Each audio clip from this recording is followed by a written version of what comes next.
Hello friends, welcome to our channel. Second में है important article को डिस्कस करने जा रहे हैं। तो आज सबसे पहले आज का सवाल देख लेते हैं। The tiger reserve which lies in Satpura Maikal range and spread across 2 state. आपको बताना है टाइगर रिजर्व का नाम जो सतपुरा मैकाल रेंज पर सिचुएटेड है, उसके बारे में जो भी और फैक्ट पता हो उसको आप ज़रूर बताएंगे। आज पहला डिस्कशन हम करने वाले हैं एक्सप्लेन पेज के ऊपर। यहाँ पर बहुत अच्छे व्यूज़ दिए गए हैं, उसको डिस्कस करने वाले हैं। क्या रीज़न है, सप्लाई डिमांड किस तरीके से है इस समय में, बैंक लोन्स प्रोवाइड कर रही है या नहीं कर रही है, क्या प्रॉब्लम्स हैं, that we are going to discuss. लेकिन इस आर्टिकल को समझने के लिए कुछ एक सर्टेन फैक्ट्स आपको पता होने चाहिए। फ्रेंड्स, आपको बता दें कुछ नए इसमें फीचर्स हमने ऐड किया है और वो पहला फीचर है इन टर्मिनोलॉजीज़ को जानने का। तो आपको ये बिल्कुल समझना चाहिए कि जो टर्म हम यहाँ पर देखते हैं ये प्रीलिम्स के लिए काफ़ी इंपॉर्टेंट होता है। ठीक है, पहली चीज़। दूसरी चीज़, आपकी डिमांड माइंड मैप की हो रही थी, आज बहुत मेहनत से बनाने की कोशिश की गई है, आप उसको रिकॉग्नाइज़ करें। और सबसे पहले हम इन टॉपिक्स को जान लेते हैं। MSF, इसका फुल फॉर्म है मार्जिनल स्टैंडिंग फैसिलिटी। MSF, जो लोग फ्रेशर हैं शायद उनको ना पता हो, तो आपको बताते हैं कि ये एक तरीके का लिक्विडिटी एडजस्टमेंट फैसिलिटी की तरह होता है। 2011 में इसको इंट्रोड्यूस किया गया था और आप यूँ समझें कि ये एक इंटरेस्ट रेट है। ठीक है, what it is interest rate. और ये इंटरेस्ट रेट कौन किस पर लगाता है, तो बेसिकली जब बैंक को आरबीआई से पैसे लेने होते हैं, जब बैंक को आरबीआई से पैसे लेने होते हैं, कितने समय के लिए, ओवरनाइट के लिए, ध्यान दीजिएगा ओवरनाइट के लिए। वैसे तो कई सारे और टूल्स होते हैं बैंक के पास जहाँ से पैसे ले सकती है आरबीआई से, उसमें रेपो रेट आपको पता होता है। वैसा ही एमएसएफ है, लेकिन ओवरनाइट के लिए जब बैंक पैसे लेती है तो उनको हायर इंटरेस्ट रेट चार्ज करना पड़ता है, वो एमएसएफ के टर्म में होता है। तो इसका मतलब ये हुआ कि एमएसएफ जो है मार्जिनल स्टैंडिंग फैसिलिटी, ये हमेशा रेपो रेट से ज़्यादा होती है। तो MSF is always greater than repo rate, ये याद रखेंगे आप। ठीक है, इसके बाद अगला टर्म हमारा है कॉल मनी। जो नो कॉल मनी, बहुत सिंपल सा टर्म है। ये जो कॉल मनी है ये बैंक टू बैंक होता है, बैंक टू बैंक होता है, याद रखना है। जब बैंक को पैसा चाहिए, मान लीजिए उनके पास दिक्कत आ गई है, वोलेटिलिटी की कंडीशन में, वो क्या करें, अब उनको जब अमाउंट चाहिए तो वो सीधा दूसरे बैंक को, दूसरे कमर्शियल बैंक को अप्रोच करते हैं। तो ऐसा होता है कि 1 to 14 डेज़ के पीरियड के लिए बैंक पैसे ले सकते हैं। अब जब हम पूरा ओवरऑल पीरियड देखते हैं तो इसको आप नोटिस मनी कह सकते हैं। लेकिन जब 1 डे के लिए पैसे कोई भी बैंक दूसरे बैंक से पैसे लेती है, that can be called as call money. ठीक है, ये प्रीलिम्स का टर्म, मतलब इकोनॉमी का टर्म है, जहाँ पे आपको बेसिक्स क्वेश्चन बन सकते हैं। सिंपल एक स्टेटमेंट लिखा हुआ हो सकता है और आप कंफ्यूज हो जाएंगे, इसीलिए इसका कॉन्सेप्ट क्लियर होना चाहिए बहुत अच्छे से। आर्टिकल में एक टर्म यूज़ किया गया है क्वार्टर सेंचुरी। क्वार्टर सेंचुरी इस तरीके से आप समझें कि जब हम 25 ईयर का पूरा देखेंगे कि क्या सिचुएशन रहा, कितने डिमांड बढ़ी घटी, तो उसको आप क्वार्टर सेंचुरी मान सकते हैं कि 100 साल में 25 ईयर का जो आप डाटा देखते हैं। म्यूचुअल फंड, म्यूचुअल फंड क्या होता है ये भी समझ लीजिए। ये एक तरीके का फंड जो कोई भी रेज़ कर सकता है पब्लिक से, जब पब्लिक से पैसे रेज़ किए जाते हैं और फिर उसको इन्वेस्ट कर दिया जाता है किसी अदर मार्केट में। ठीक है, कई जगह पर उसको पैसे लगाए जा सकते हैं, इनसिक्योर भी हो सकता है, सिक्योर भी हो सकता है। अगर बॉन्ड सिक्योरिटीज़ में इन फंड को रेज़ किया गया, मतलब वहाँ पे जाके इन्वेस्ट किया गया, तो वो सिक्योर हो जाएगा। अगर इसको सेकेंडरी मार्केट में या सिक्योरिटीज़ में लगाया गया तो वो कई बार इनसिक्योर हो जाता है। तो ये म्यूचुअल फंड का बेसिक डेफिनेशन आपको जानना है। फिर है NBFCs, नाम सुनते हैं, हर दिन न्यूज़पेपर में आता है। नॉन बैंकिंग फाइनेंशियल कंपनीज क्या है, इसके बारे में बेसिक्स जानना ज़रूरी है। तो थोड़ा और आप डिटेल से पढ़ेंगे, मैं यहाँ पे आपको छोटी छोटी बातें बताती हूँ। इसको कंपनी एक्ट 1956 के तहत रजिस्टर किया जाता है। ठीक है, कंपनी एक्ट 1956 याद रखिएगा। और उसके बाद कुछ और फैक्ट कि बैंक में और इनमें क्या अंतर होता है, बैंक और NBFCs में क्या डिफरेंस होता है। तो ये लोग डिमांड डिपॉजिट को एक्सेप्ट नहीं करते जो NBFCs होते हैं। कई तरीके के NBFCs हो सकते हैं, देखिए इन्वेस्टमेंट कंपनीज़ के लिए हो सकते हैं, लोन कंपनीज़ के लिए हो सकते हैं, अलग अलग चीज़ के लिए अलग अलग NBFCs काम करती हैं। ये चेक इशू नहीं कर सकते। ठीक है, जिस तरीके से बैंक को, आपको एक ऑर्गेनाइजेशन याद होगा DICGC, जो RBI के अंतर्गत आता है, जो आपके डिपॉजिटर्स को ये बताता है कि आपके पैसे अगर डूबते हैं तो 1 लाख रुपए वहाँ से दिए जाएंगे। ऐसी कोई भी सुविधा एनबीएफसी में प्रोवाइड नहीं की जाती है। सॉर्ट ऑफ आप ये समझिए कि जो आरबीआई है वो इसको कंट्रोल तो करता है लेकिन सिक्योर नहीं करता एनबीएफसी को, ठीक है। तो ये सॉर्ट ऑफ बेसिक चीज़, लेकिन इसके बारे में और अगर जानकारी मिले तो ज़रूर पढ़िए, बिकॉज आपको याद है कि IL&FS जो इतनी बड़ी एनबीएफसी थी वो कोलैप्स हुई है, और इस तरीके की कई सारी एनबीएफसीज काफ़ी ज़्यादा एनपीए क्रिएट हुआ उनमें, और वो न्यूज़ में रहे हैं पूरे साल। तो यहाँ से बेसिक क्वेश्चन फॉर्म हो सकते हैं। मॉनेटरी पॉलिसी कमेटी आपको पता है, बट एक बार देख लेते हैं।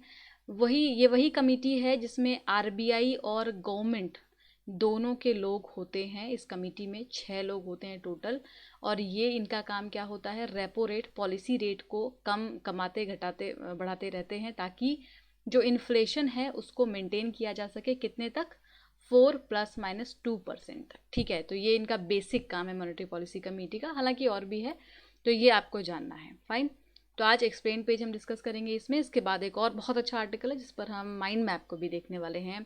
इस आर्टिकल में क्या ऐसा कहा गया है? इस आर्टिकल का पहला सवाल तो ये है कि bank are suspicious to extending loan. क्या आपको पता है कि बैंक जो है वो लोन अभी नहीं देना चाह रही है, जबकि आरबीआई ने कई सारे एफर्ट किए हैं। तो भाई आरबीआई ने क्या एफर्ट किए हैं अभी तक? हमने कई आर्टिकल में डिस्कस किया, आपको फैक्ट पता भी होगा। आरबीआई ने पॉलिसी रेट काफ़ी कम कर दिया है, मतलब रेपो रेट काफ़ी कम कर दिया है, चीप कर रही है वो लोन को। वो चाहती है कि बैंक जो है वो आरबीआई से पैसे आसानी से बोरो कर सकें, और उसके बाद वो आगे लैंडिंग प्रोसेस में दे सकें, आगे जो कॉर्पोरेट हैं, एमएसएमईज हैं, उनको प्रोवाइड कर सकें। दूसरा इन्होंने क्या किया, रिवर्स रेपो रेट को कम किया। अब रिवर्स रेपो रेट को कम क्यों किया गया? अब ये सब हमने पहले आपको बताया हुआ है कि रेपो रेट क्या होता है, रिवर्स रेपो रेट क्या होता है। रेपो रेट वही इंटरेस्ट रेट है जो बैंक को चुकाना पड़ता है आरबीआई को, जब आरबीआई से पैसे बैंक लेती है तो, ठीक है। इसको कम किया गया, क्यों? ताकि बैंक आरबीआई से पैसे ले सके कम इंटरेस्ट रेट पर। रिवर्स रेपो रेट वही इंटरेस्ट रेट है जो आरबीआई देती है बैंक को, अगर बैंक अपना पैसा आरबीआई के पास डिपॉजिट करता है तो। यानी कि जब आरबीआई रिवर्स रेपो रेट को रिड्यूस कर रही है, इसका मतलब ये है कि आरबीआई नहीं चाहती कि बैंक आरबीआई के पास अपना फंड जमा करे, इसको पार्किंग बोल सकते हैं, अपना फंड पार्क करे। लेकिन अब सिनेरियो क्या है? सिनेरियो इसके ऑपोजिट है। अपोजिट किस तरीके से है उसको जानने की कोशिश करेंगे। डाटा ये बताता है कि बैंकों का जो पैसा आरबीआई के पास इस समय पार्क हुआ है वो 7 लाख करोड़ रुपीस है, ठीक है। और अभी बैंक ये प्लान कर रहे हैं कि वो थोड़ा और पैसा, इवन जो उनके डिपॉजिटर्स का पैसा डिपॉजिट है इनके बैंक में, ये भी ये आरबीआई के पास पार्क करेंगे ताकि वो सिक्योर हो। अब देखिए ये बैंक की इनसिक्योरिटी को शो कर रहा है यहाँ पर। बैंक इतना इनसिक्योर है इस समय में कि वो अपने डिपॉजिटर्स के पैसे को भी आरबीआई में पार्क करना चाहता है। वो इस पैसे को भी आगे लैंडिंग प्रोसेस में यूज़ नहीं करना चाहता, ठीक है। तो एक तरीके से बैंक का जो एसेट होता है, बैंक का एसेट क्या होता है? जब बैंक पैसे रिलीज़ करती है, लोन्स वगैरह में देती है, तो वो उसका एक तरीके से एसेट होता है जहाँ से उसको एक्स्ट्रा पैसे आते हैं, इंटरेस्ट रेट आता है। लेकिन बैंक अभी ऐसा कुछ भी नहीं चाह रही है।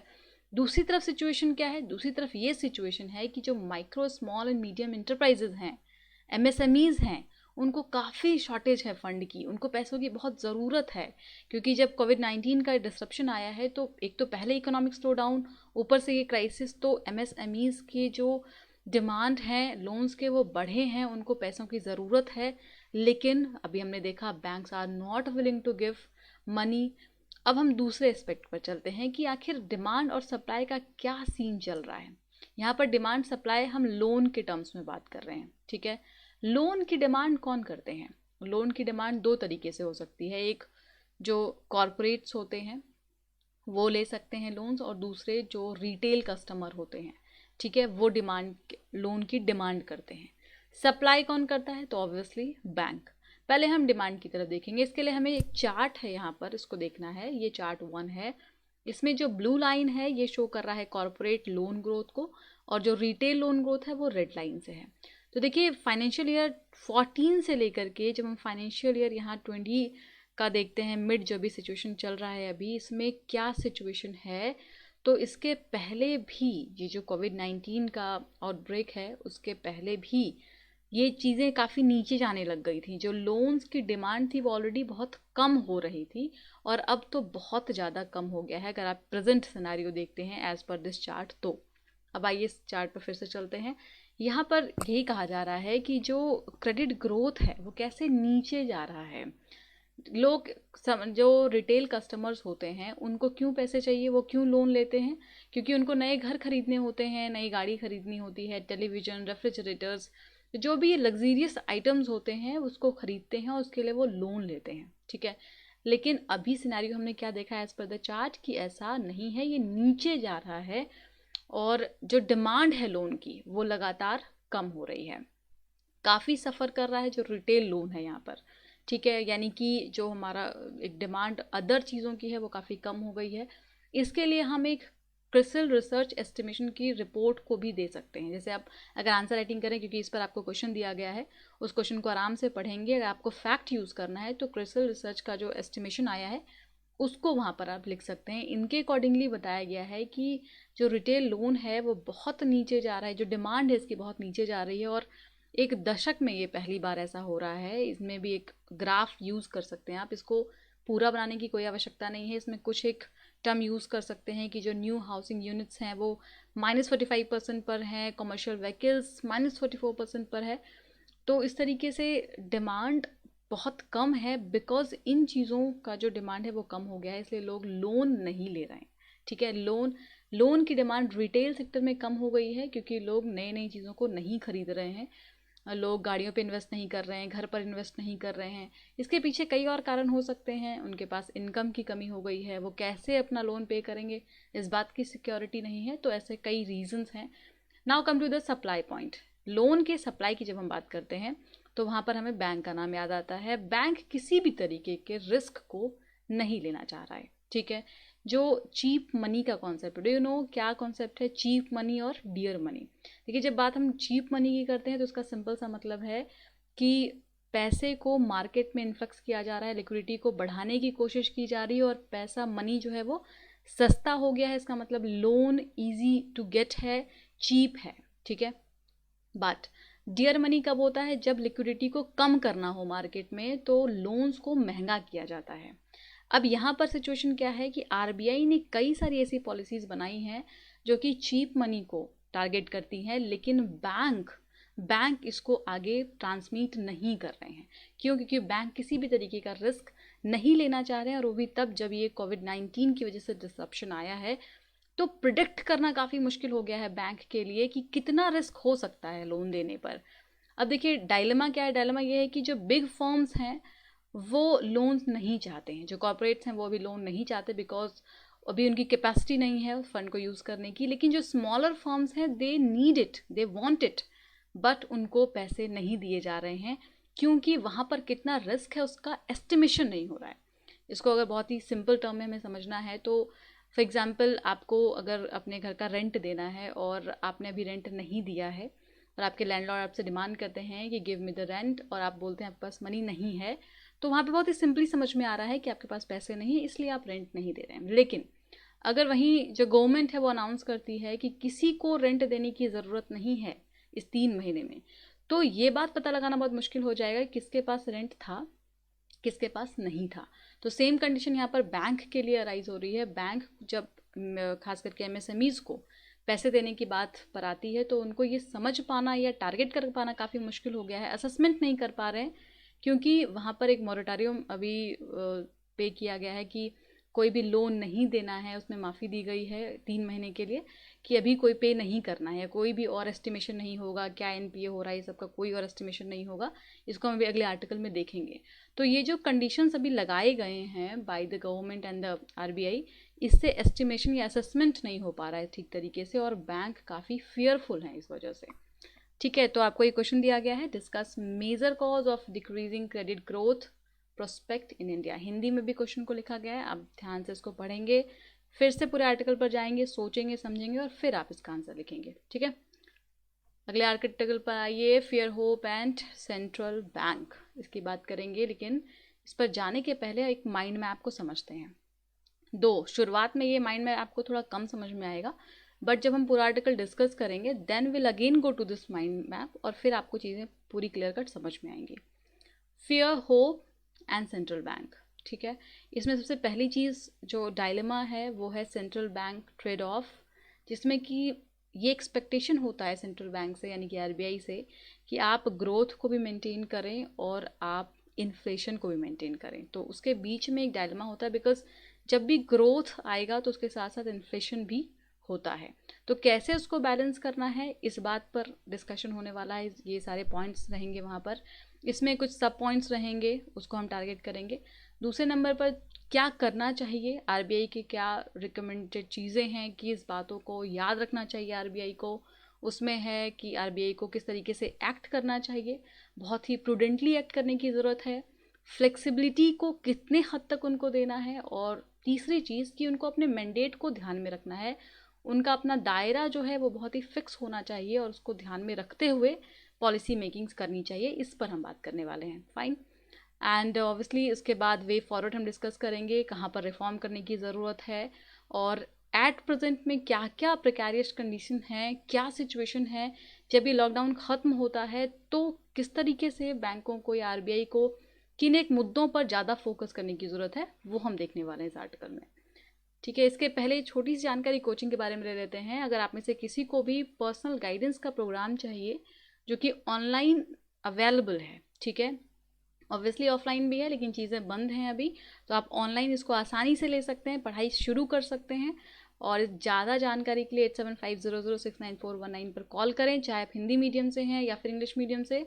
आप इस प्रोग्राम में ज़रूर अप्रोच कर सकते हैं। किसी इंडिविजुअल कोर्स के लिए भी आंसर राइटिंग पे काम करना है, ओवरऑल चीज़ों पर काम करना है, शुरुआत करनी है तैयारी की, हर चीज़ में आपको इसमें हेल्प किया जाता है। ठीक है, आइए शुरू करते हैं। कॉन्टेक्स्ट आपको ओवरऑल समझ में आ गया होगा। आरबीआई के बारे में हम बात करने वाले हैं। पूरा का पूरा डिस्कशन आरबीआई के इर्द गिर्द घूमने वाला है, क्या चीज़ें हैं जो ज़रूरी हैं। तो शुरुआत करते हैं। शुरुआत होती है एक पोएम से, और वो पोएम किसका है और किस चीज़ पर है उसको देखेंगे। उसका नाम है the charge of the light brigade. Poem कुछ इस तरीके से है, आप चाहें तो उसको पढ़ सकते हैं। Forward the light brigade, was there a man dismayed, not though the shoulder knew someone had blundered?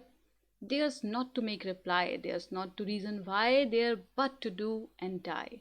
Into the valley of death rode the 600. ये है पोएम, और इसके इस लाइन पर फोकस करेंगे जो कहता है theirs but to do and die. देखिए, आर्टिकल में शुरुआत यहाँ से होती है कि अमर्त्य सेन साहब इस लाइन का, जिसका मतलब ये हुआ कि बहुत सवाल नहीं किए जाते। जब कोई युद्ध मैदान में होता है तो वहाँ पर सवाल नहीं किए जाते और डू एंड डाई की कंडीशन में रहा जाता है। ये पॉलिसी मेकिंग में लागू नहीं होता है।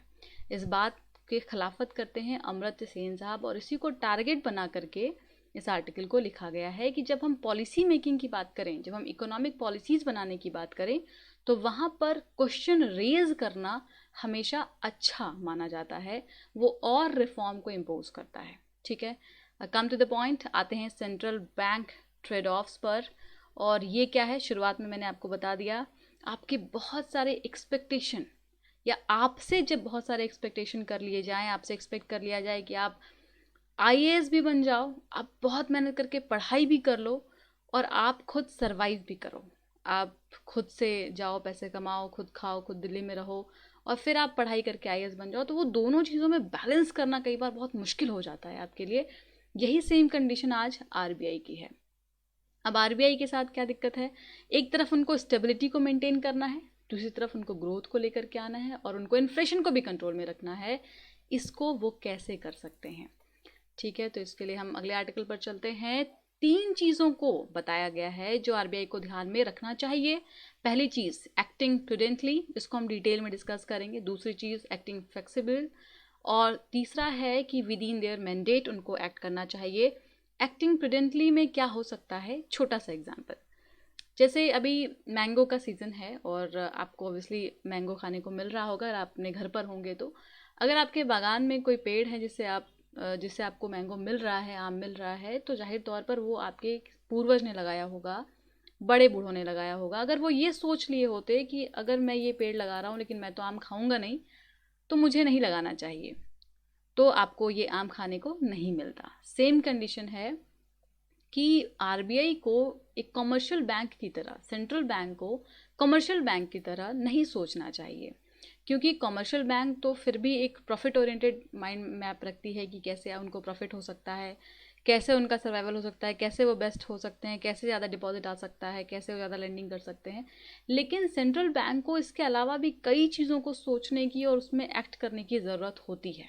ठीक है, देखिए बहुत अच्छा यहाँ पे एक स्टेटमेंट यूज़ किया गया है कि इस समय जो कंडीशन है, स्टॉर्म तो सेम है, खतरा सेम है, लेकिन सबके पास सेम बोट नहीं है। We are all in the same storm but we are all not in the same boat. हर किसी की कंडीशन अलग है। यूएस में इनफ रिजर्व है, तो उन्होंने काफ़ी हद तक अपनी इकोनॉमी में इन्फ्लक्स कर दिया, बचाने की कोशिश कर रहे हैं। उनका 15% ऑफ द जीडीपी डेफिसिट जा चुका है, फिजिकल डेफिसिट।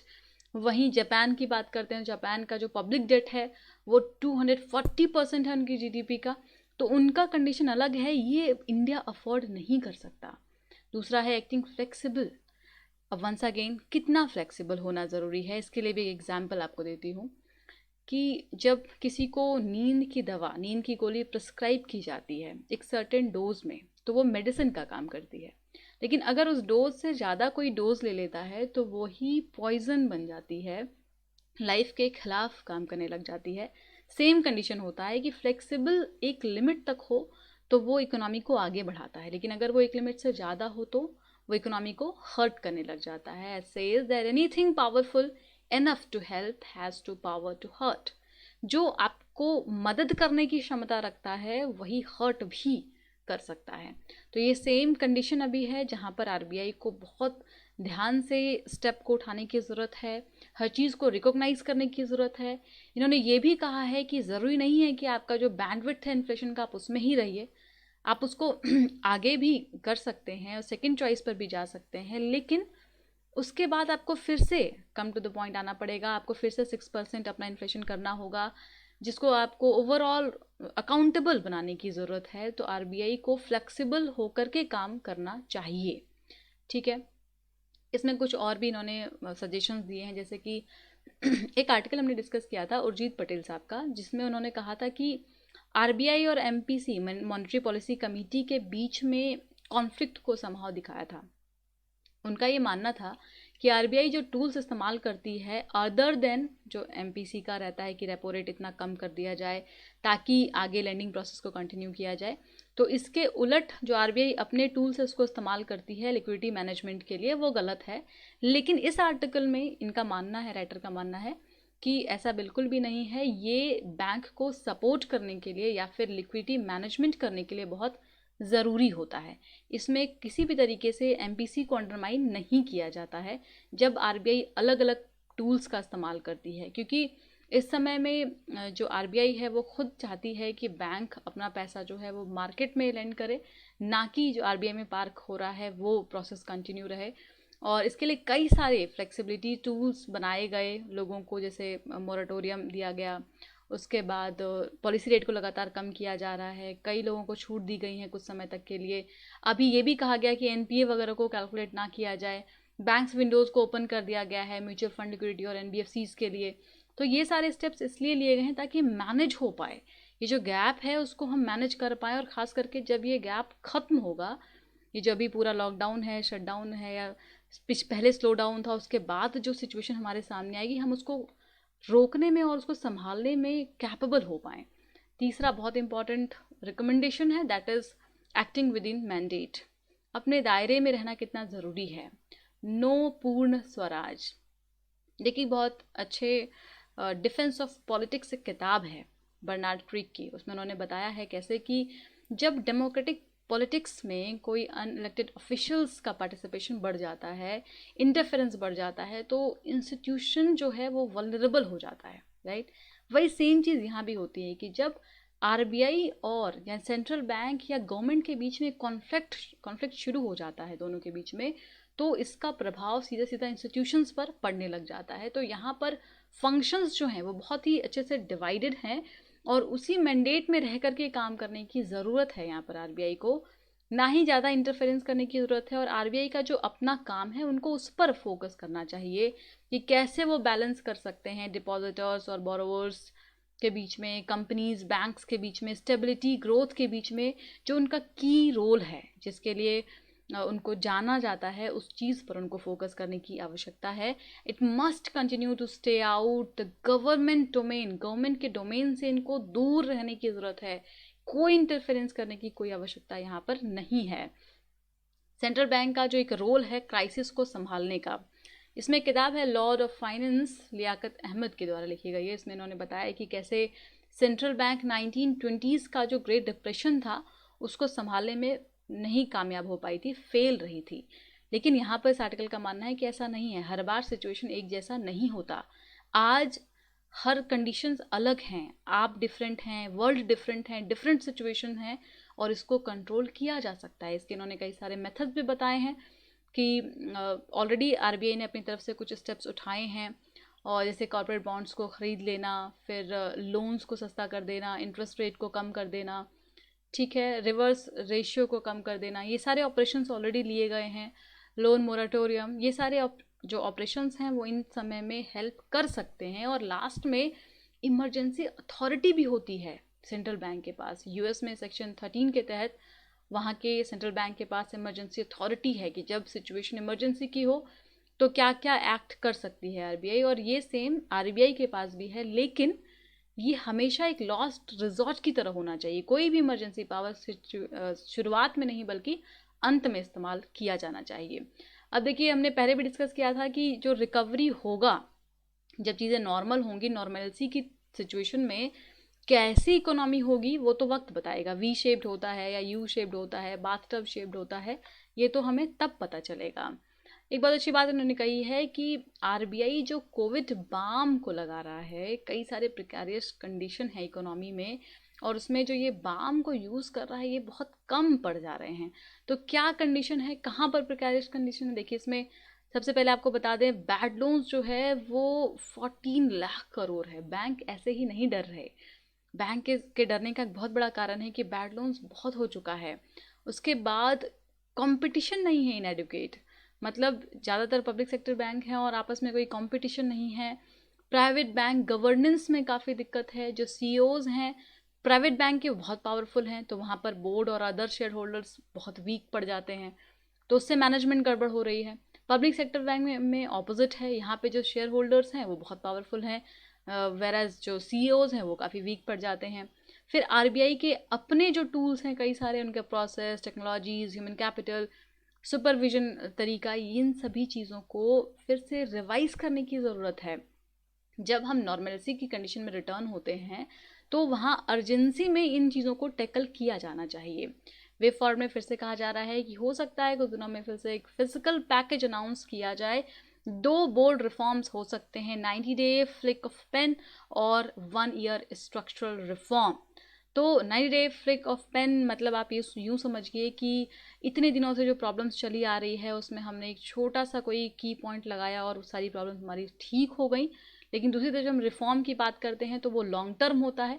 तो एक शॉर्ट टर्म हम रिफॉर्म की बात करें, दूसरा लॉन्ग टर्म में हम अपने लेबर, एजुकेशन, सिटीज़, फाइनेंस, इन चीज़ों पर फोकस करें। सिविल सर्विसेज, कि कैसे इनको हमें अच्छा बनाना है, इनको स्ट्रॉन्ग बनाना है। खास करके जो इंस्टीट्यूशंस हैं उनको स्ट्रॉन्ग बनाने की ज़रूरत है, इंडिपेंडेंट करने की ज़रूरत है, अकाउंटेबल बनाने की ज़रूरत है, ताकि ये जो सिचुएशन आज हमारे सामने राइज हुआ है वो आगे कभी ना आए। हम कैसे इकोनॉमिक स्लो डाउन के बाद इस लॉकडाउन में फंसे हैं, और अब सिचुएशन ये है कि सामने हमें बहुत रास्ते बहुत ही ब्लर से दिखाई दे रहे हैं, और ये कंडीशन है कि इसने आज सबको डरा दिया है, चाहे वो बैंक हो, गवर्नमेंट हो, हाउस होल्ड्स हों, हर व्यक्ति आज एक इनसिक्योरिटी की कंडीशन में है। इसको रेगुलेट और इसको ठीक करने की ज़रूरत है। अब आपको ये माइंड में पूरा समझ में आ रहा होगा। हमने यहाँ से शुरुआत की, ट्रेड ऑफ की कंडीशन में क्या क्या टूल्स हैं, आरबीआई को कैसे मैनेज करना है, कहाँ कहाँ पर मैनेज करना है, 3 चीज़ों का जो हमने डिस्कस किया बहुत ही डिटेल में। कैसे हम प्रूडेंट एक्टिंग कर सकते हैं, कैसे फ्लेक्सिबल एक्ट हो सकता है, कैसे मैंडेट में रह के काम हो सकता है, और उसके बाद क्या सिचुएशंस हैं, बैड लोन्स कितने ज़्यादा बढ़ चुके हैं, कंपटीशन नहीं है बहुत अच्छा, गवर्नेंस की प्रॉब्लम है public as well as private में, ठीक है, और अल्टीमेटली वे फॉरवर्ड में जहाँ पर हम रिफॉर्म की बात करते हैं कि इन सेक्टर्स में लेबर, एजुकेशन, सिटीज़, फाइनेंस, इन सब में रिफॉर्म चाहिए, और प्लस जो शॉर्ट टर्म हमारा एजेंडा है वो तो चाहिए ही इकोनॉमी को बैलेंस करने के लिए। इस पर आपको क्वेश्चन दिया गया, discuss the role of central bank in India in insuring economic growth back on its trajectory. Bharat में केंद्रीय बैंक की भूमिका पर चर्चा करें ताकि आर्थिक विकास वापस आ सके। बहुत ही अच्छा और आसान क्वेश्चन, लेकिन अपने हिसाब से लिखेंगे, फैक्ट डाटा का यूज़ ज़रूर करेंगे। Thank you so much, keep studying. कैसा लगा डिस्कशन ज़रूर बताया कीजिए, और एक रिक्वेस्ट है फ्रेंड, प्लीज़ प्रमोट कीजिए इस वीडियो को। हम लोग बहुत मेहनत करके इस इतने मिनट का, जो भी मिनट का वीडियो बनता है 25 से 30 मिनट का बनाते हैं, लेकिन इसको बनाने में बहुत समय लगता है दोस्तों, 3 घंटे 4 घंटे या उससे भी ज़्यादा लगते हैं चीज़ों को समझना और एक्सप्लेन करना। तो प्लीज़ थोड़ा सा आप लोग कोऑपरेट करिए। बहुत कम व्यूज़ हो रहे हैं, ऑब्वियसली डीमोटिवेशन होता है, बट एक कहीं ना कहीं उम्मीद है कि हम अगर अच्छा काम कर रहे हैं तो ज़रूर आप तक पहुँचेंगे एक दिन। तो आप लोग भी इसमें हमारा साथ दीजिए, बहुत ज़रूरी है ये। Thank you so much, keep studying.